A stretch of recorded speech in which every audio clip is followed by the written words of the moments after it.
Radio Kuwait کی اردو نشریات سے ہم پیش کرتے ہیں شام سخن۔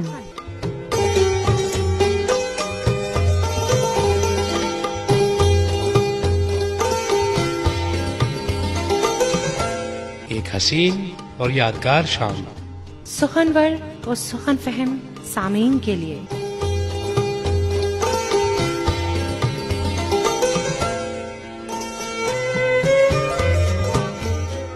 معروف شاعر و ادیب، غزل گائک، گیتکار، ناول نگار افسانہ نگار اور مصنفین کا مختصر تعارف، اور دل کو چھو جانے والی حقیقت سے قریب ترین کہانیاں۔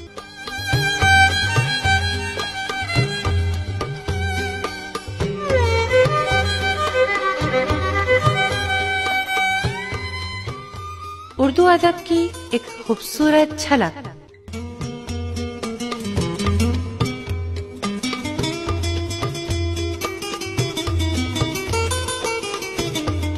صرف خوشبو کی بات ہوتی ہے جب بھی اردو کی بات ہوتی ہے، نرالی شان عجب آن بان بولتی ہے، چہار سمت جو اردو زبان بولتی ہے۔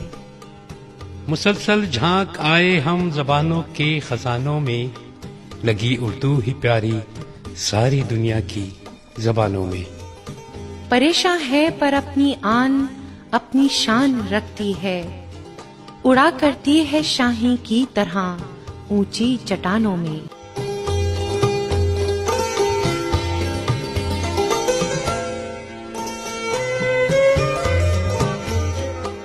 آئیے سنتے ہیں شام سخن۔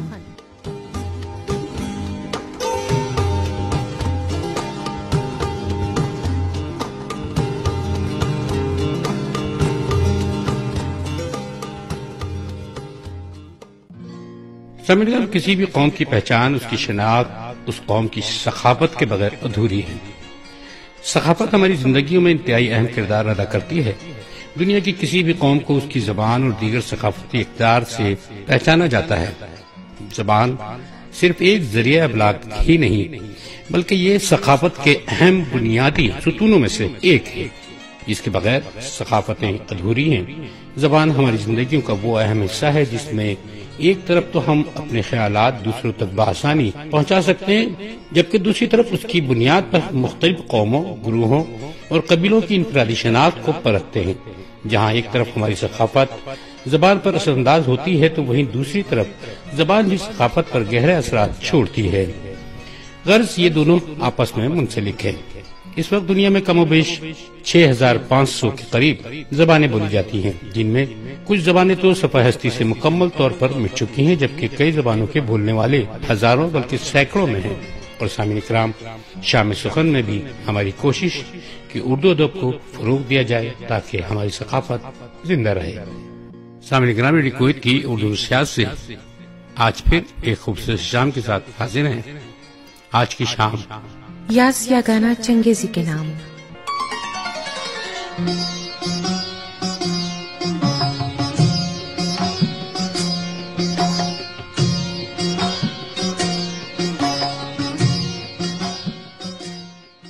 یاس یا گانا چنگیزی 17 اکتوبر 1884 کو پیدا ہوئے۔ ہندوستان سے تعلق رکھنے والے اردو کے ممتاز شاعر تھے۔ یہ گانا چنگیزی کا اصل نام مرزا واجد حسین تھا۔ پہلے یاس تخلص کرتے تھے لیکن بعد میں یہ گانا ہو گئے۔ ان کے اجداد ایران سے ہندوستان آئے اور سلطنت مغلیہ کے دربار سے وابستہ ہو گئے۔ پرگنا حویلی عظیم آباد میں جاگیریں ملی اور وہیں سکونت پذیر ہوئے۔ اسکول کے زمانے سے انہوں نے شاعری کا آغاز کیا اور بیتاب عظیم آبادی کے شاگرد ہو گئے۔ سن 1903 میں کلکتہ یونیورسٹی سے انٹر کا امتحان پاس کیا اور اس کے بعد معاش کی جستجو میں مصروف ہو گئے، جس میں انہیں در در کی خاک چھاننی پڑی۔ کیونکہ ان کی شادی لکھنؤ میں ہوئی تھی اس لیے وہ لکھنؤ میں جا بسے، لیکن وہاں بھی مشکلات کا سامنا کرنا پڑا۔ اس میں کوئی شبہ نہیں کہ اپنی شاعری میں یہ گانا تھے۔ انہوں نے ہمیشہ وہ راہ ترک کر دی جو پہلے سے مستعمل تھی، اس لیے لکھنؤ اسکول میں آتش کے بعد یہ گانا ہی سب سے منفرد شاعر رہے ہیں۔ جن کی آواز سب سے الگ محسوس ہوتی ہے۔ یاس یگانہ کا کلام ان کے مختلف مجموعوں اور اس زمانے کے رسالوں میں بکھرا ہوا تھا۔ ان کے اوراق لخت لخت کو نامور محقق مشفق خواجہ نے اکٹھا کر کے 2003 میں کلیات یگانہ شائع کی، جس نے یگانہ کی شاعرانہ شخصیت کی بازیابی میں اہم کردار ادا کیا ہے۔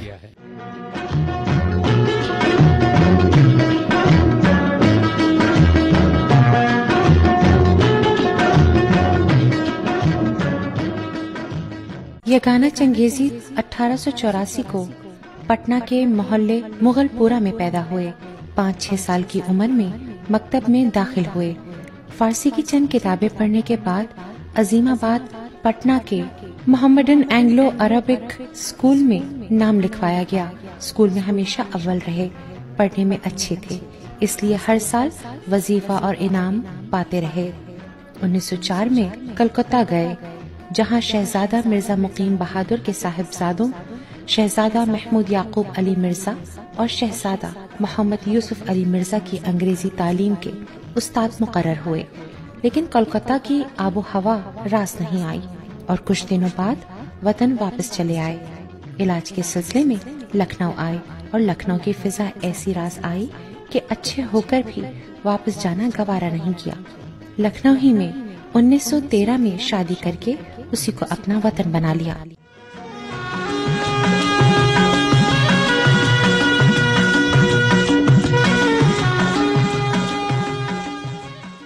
یگانہ کا لکھنؤ کا قیام بڑا ہنگامہ خیز اور مارکا آرا رہا، جس کا اثر ان کے فن پر بھی پڑا۔ مارکا آرائیوں نے بھی ان کے فن کو جلا بخشی۔ شروع میں لکھنؤ کے شعراء سے ان کے تعلقات خوشگوار تھے۔ اتنا ہی نہیں، وہ عزیز، مصفی، ثاقب اور محشر وغیرہ کے ساتھ مشاعروں میں شرکت کرتے تھے۔ جب عزیز کی سرپرستی میں رسالہ معیار جاری ہوا اور معیار پارٹی وجود میں آئی تو یگانہ بھی اس پارٹی کے مشاعروں میں غالب کی زمینوں میں غزلیں پڑھتے تھے۔ ان طرح مشاعروں کی جو غزلیں معیار میں چھپی ہیں، ان میں بھی یگانہ کی غزلیں شامل ہیں، لیکن یہ تعلق بہت دنوں تک قائم نہ رہ سکا اور لکھنؤ کے اکثر شعراء سے یگانہ کی دوریاں بڑھنے لگیں۔ اس سلسلے میں یگانہ تحریر کرتے ہیں کہ اب اس میں میرا کیا قصور، میرا کلام پسند کیا جانے لگا، باہر کے مشاعروں میں بھی اکثر جانا پڑتا، میری یہ ہر دل عزیزی اور مقبولیت ان لوگوں سے دیکھی نہ گئی۔ یگانہ سے اہل لکھنؤ کی دوری کا معاملہ کچھ یوں تھا کہ معیار پارٹی کے مشاعروں میں ان کے کلام پر خندہ زنی کی جاتی تھی، وہ بے سروپا اعتراض کیے جاتے تھے، مگر یہ سب کچھ زبانی ہوتا تھا اور اصلی اور تحریری جنگ کا آغاز خود یگانہ نے کیا اور اس کے بعد ایک دوسرے کے خلاف لکھنے کا سلسلہ شروع ہو گیا، جس کی انتہا شہرت کاذبہ نامی یگانہ کی کتاب ہے۔ لکھنؤ کے شعراء غالب کے بڑے قائل تھے، لہذا یگانہ کے لیے اب یہ بات بھی ناگزیر ہو گئی کہ وہ غالب کی بھی مخالفت کرے۔ غالب کی مخالفت کے سلسلے میں انہیں اندھا مخالف نہیں کہا جا سکتا، کیونکہ انہوں نے خود کہا کہ یہ کس نے آپ کو بہکا دیا کہ میں غالب کا مخالف ہوں۔ وہ یقیناً بہت بڑے شاعر تھے، صاحب غالب کی صحیح قدر و منزلت مجھ سے زیادہ کون سمجھے گا۔ یگانہ نے اس مخالفت کے چلتے اپنے آپ کو آتش کا مخلد کہنا شروع کر دیا اور اپنے مجموعہ کلام نشتر یاس کے سر ورق پر اپنے نام سے پہلے خاک پائے آتش لکھا، اور جب اس کے 1 سال بعد چراغ سخن شائع ہوا، انہوں نے آتش اور غالب کا تقابلی مطالعہ کیا اور یہ ثابت کرنے کی کوشش کی کہ آتش غالب سے بڑا شاعر ہے۔ یہ مضمون رسالہ خیال نومبر سن 1915 میں شائع ہوا اور یہ سلسلہ ایک لمبی مدت تک جاری رہا۔ اس غالب شکنی کی انتہا وہ رسالہ ہے جو انہوں نے 1934 میں غالب شکن کے نام سے شائع کیا۔ اس رسالے کو دوبارہ مزید اضافوں کے ساتھ 1935 میں چھاپا۔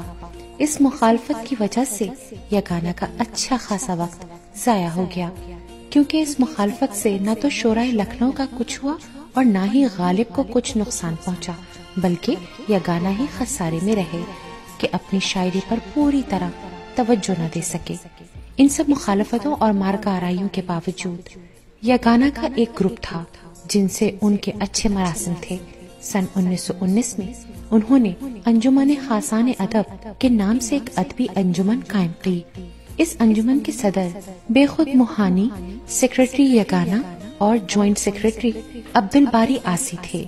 اس انجمن کے اعزازی رکن اور سرپرستوں میں فصاحت لکھنوی اور سید مسعود حسن رضوی ادیب جیسے لکھنوی اہل قلم بھی شامل تھے۔ زندگی کے دوسرے مشاغل کے ساتھ ساتھ یگانہ کی ملازمت کا سلسلہ بھی ناہمواری کا شکار رہا۔ ایک عرصے تک وہ اود اخبار سے وابستہ رہے، لیکن حتمی طور سے یہ نہیں بتایا جا سکتا کہ کب سے کب تک۔ البتہ اود اخبار کے مدیروں میں یگانہ کا نام شامل ہے۔ 1924 میں یگانہ اٹاوا چلے گئے، جہاں انہیں اسلامیہ ہائی اسکول میں ملازمت مل گئی۔ مارچ 1925 کے آس پاس وہ اٹاوا کو چھوڑ کر علی گڑھ چلے گئے، وہاں ایک پریس میں انہیں ملازمت مل گئی۔ 1926 میں انہوں نے لاہور کا رخ کیا اور اردو مرکز سے وابستہ ہو گئے۔ یہاں کا ماحول انہیں راس آیا، یہاں کے ادیبوں سے ان کے بہتر مراسم رہے۔ کئی کتابوں اور رسالوں کے چھپنے کی سبیل پیدا ہوئی۔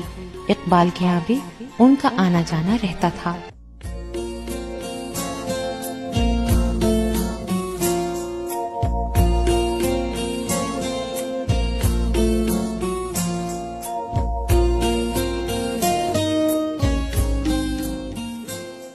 انیس سو 28 میں یگانہ اردو مرکز سے علیحدہ ہو گئے، لیکن قیام لاہور ہی میں رہا۔ لاہور کے بعد انہوں نے حیدرآباد دکن کا رخ کیا، غالباً 1928 میں کیا۔ حیدرآباد میں ان کا قیام ان کے لیے کافی آسودگی لے کر آیا، جہاں ان کا تقرر نثار احمد مزاج کے توسط سے محکمہ رجسٹریشن میں نقل نویس کی حیثیت سے ہو گیا۔ یہاں ان کی آمدنی 25 سے 30 روپے ماہوار تھی اور کبھی کبھی زیادہ بھی ہو جاتی تھی۔ 1931 میں یگانہ محکمہ رجسٹریشن میں باقاعدہ ملازم ہو گئے۔ یہ جگہ سب رجسٹرار کی تھی۔ اس طرح وہ عثمان آباد، لاتور اور یادگیر میں اپنی خدمات انجام دیتے رہے اور 1942 میں 55 برس کی عمر میں ملازمت سے سبکدوش ہو گئے۔ سبکدوشی کے بعد ایک لمبے عرصے تک حیدرآباد ہی میں قیام کیا۔ 1946 میں وہ بمبئی چلے گئے، وہاں اپنے بڑے بیٹے آغا جان کو ملازمت دلوائی۔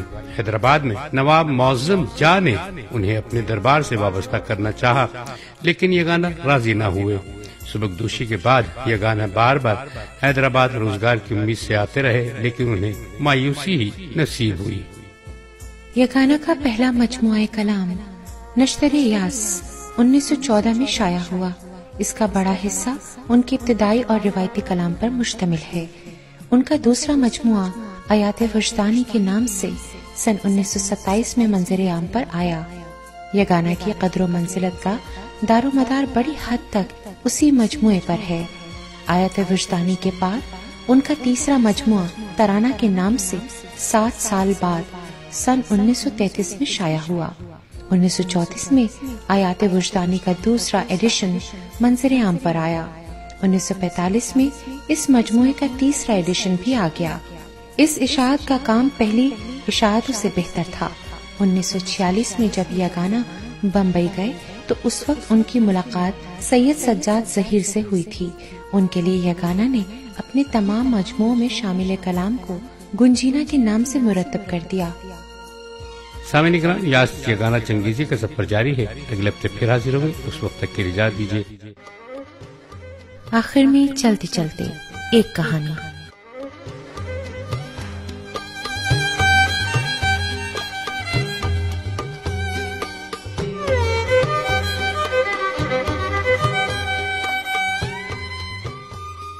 استانی نے یلدا کی کافی زور سے میز پر ماری اور چیخ کر کہا، یلدا یہاں آؤ۔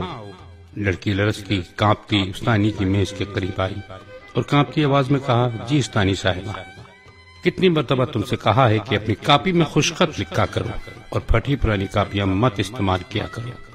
کل ہی اپنے والد کو اسکول لے آؤ تاکہ تمہاری کارکردگی سے انہیں بھی آگاہ کر لوں۔ لڑکی نے اپنی شرمندگی پر بڑی مشکل سے قابو پاتے ہوئے کہا، مس وہ تو بیمار ہیں، میرے بابا نے کہا تھا کہ جب پہلی تنخواہ ملے گی تو ان کے لیے دوا لائیں گے تاکہ ان کے منہ سے خون آنا بند ہو جائے، تب ہمارے پاس اتنا پیسہ ہوگا کہ اپنی چھوٹی بہن کے لیے خشک دودھ خرید سکیں تاکہ وہ ساری رات نہ روئے۔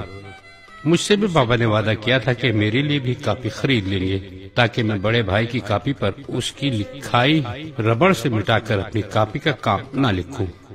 میں بھی آپ سے وعدہ کرتی ہوں، پھر میری کاپی بھی پھٹی پرانی نہیں ہوگی اور میری لکھائی بھی صاف اور خوشخط ہوگی۔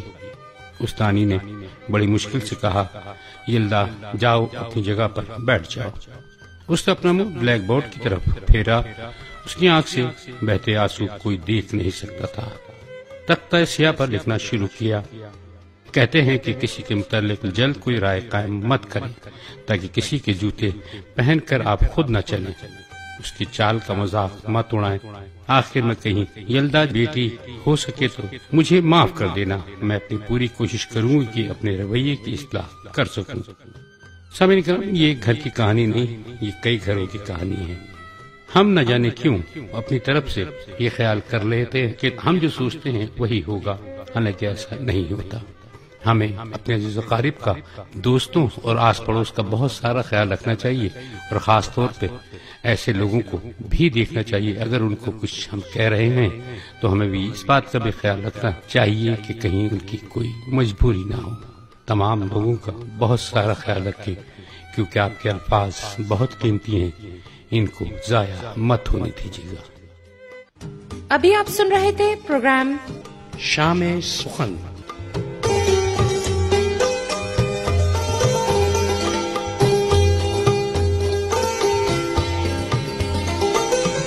عرصے دراز تک یاد رہنے والی اس شام سخن میں ہماری کوشش اردو ادب کو فروغ دینا ہے۔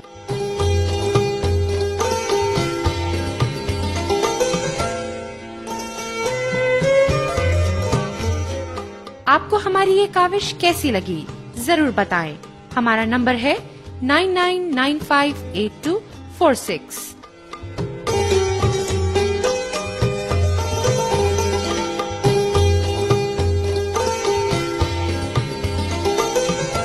پیشکش رضیہ اشرف، ندا مرزا۔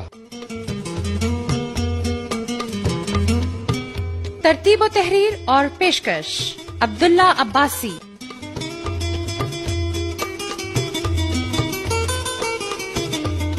ساؤنڈ انجینئر برکت خان۔